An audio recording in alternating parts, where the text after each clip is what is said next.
about to receive is no longer the bread, but it's the body of Jesus. Naniniwala ba kayo? The reason why Jesus is manifesting His healing, because many of us are being lost. Nawawala na tayo, yun, napakarami na naging born again. Minsan nagpapasalamat ako sa kanila. Kasi sinasabi nila, kasi po nung ako'y nasa Katoliko, wala naman akong naiintindihan at nararamdaman, and that is true.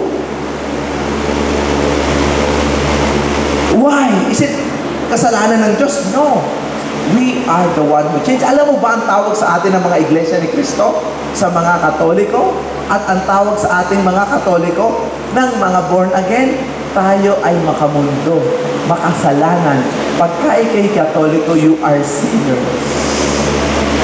Babaero, lalakero, alakero, sugalero, lahat ng masasama nasa sa atin. We have to evaluate that. Because in some sorts, there's some truth into it. We are not involved. Wala tayong pakialam sa ating simbahan. Ihoda masira yan, ihodang puro bubble gum ang ilalim ng upuan. Tingnan ninyo, mga bastos. Ang mga Katoliko, walang pakundangan at walang pakialam. And yet we know that this is the house of God. Umiiyak sa awa sa atin ang Diyos. I'll give you an assignment.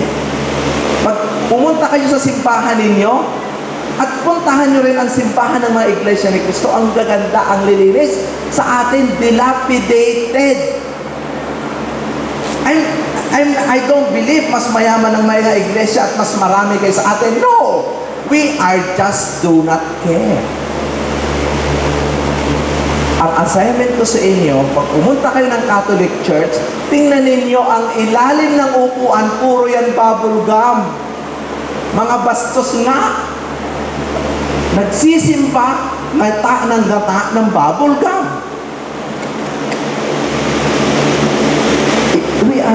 It's sad. And it saddens me.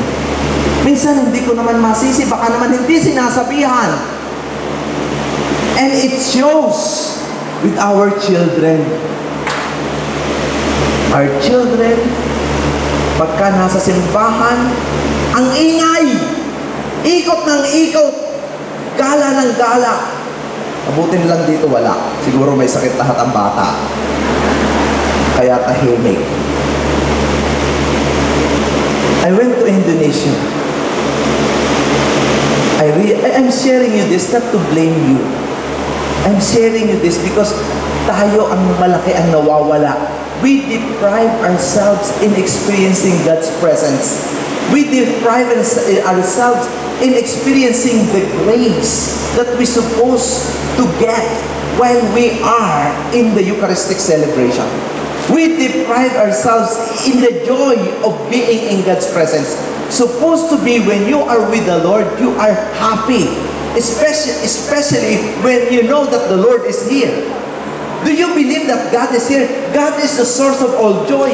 Sana pagka kayo nasa simbahan, dito kayo masaya. Dahil dito nawawala ang inyong problema.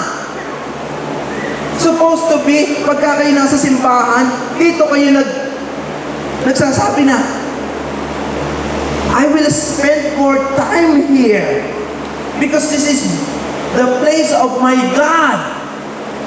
But sad to say, sa simbahan, hindi tayo makatagal, parang sinisilihan ang ating mga puwet. Pag nagtagal ng kaunti ang sermon ng pare, nagagalit. Natagal ang misa, may susunod pa silang appointment. No wonder we are lost. Watch and look on our morality.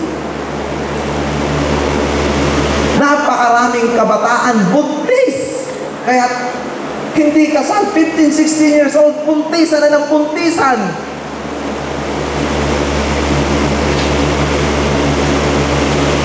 Why? The morality is so low. What will be the next generation?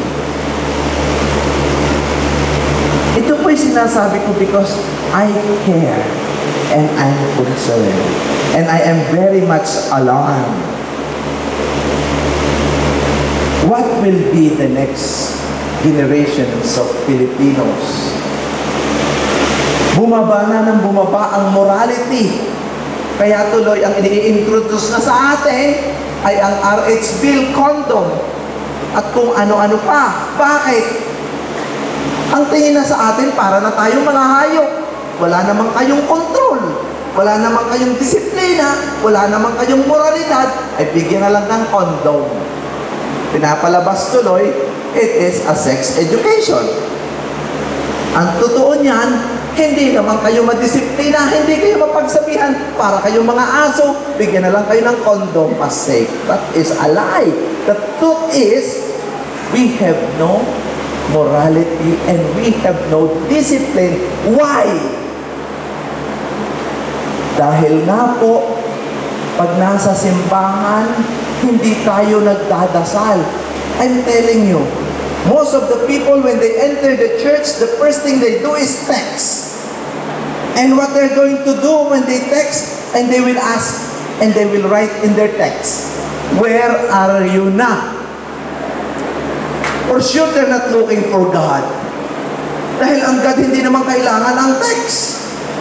Nasa simbahan kayo, ang hinahanap nyo yung iba. No wonder many of us are lost. Why I'm saying this? Kasi what's the point of me healing you? Yes, I can pray, heal. Eh kung hindi rin naman kayo magbabago, I will be the first one who will tell God, God, wag mo na po itong pagalingin kasi hindi naman ito magbabait. Ang pagagalingin lamang ng Diyos ay ang mga taong mga ngako na after makatanggap ng healing, magbabagong buhay. Amen? Palakpakan natin ng Diyos. So sa mga nandito kayo na gustong magpa-heal, this is the truth and I'm telling you now. Ang pagagalingin lamang ng Diyos ay ang mga ngako na sila ay magbabagong buhay at magpapakabuti para isa kagaganda ng sambayanan. Taas ang kamay na magpapait. Yan, pinuna na kayo ng Diyos ng picture. Click! Baba na ang kamay. God sees your hand being raised. Tinaas nyo yung kamay. Pagka hindi nyo ginawa yan, lalalo ang inyong sakit. So, taas uli ang kamay ng gustong bugumaling at magbait at kayo ay agree na pagka hindi kayo nagbait, lalala ang inyong sakit. Baba na. Yan. Irunan uli kayo ng Diyos. You know why God wants us to be a better person? Because God wants us to be happy. More than you ever think. At ang pagagalingin ng Diyos, hindi lamang yan nakasulat dyan. Ito, old age. Paano kanya mapapagaling ng Diyos ang old age? It's a problematic problem. Parang tuloy naalala ko yung isang babaeng nagpa-pray over sa akin. I was in the States. May nagpa-pray. It's a true story. Ha? Sabi niya, Father, can you please pray over me? Okay, what do you want me to pray with you? I want to be as young as her. Sabi ko, Diyos ko, hindi ko po alam niya ko. Okay, I'll just pray for you. But God knows.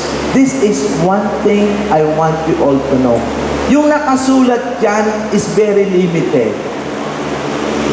What God is going to do to you is more than you ever expect. Hindi lang ang pagagalingin ng Diyos ay ang mga nakasulat yan, kundi yung pang hindi nyo alam na sakit. Dahil mahal na mahal kayo ng ating Diyos. Amen.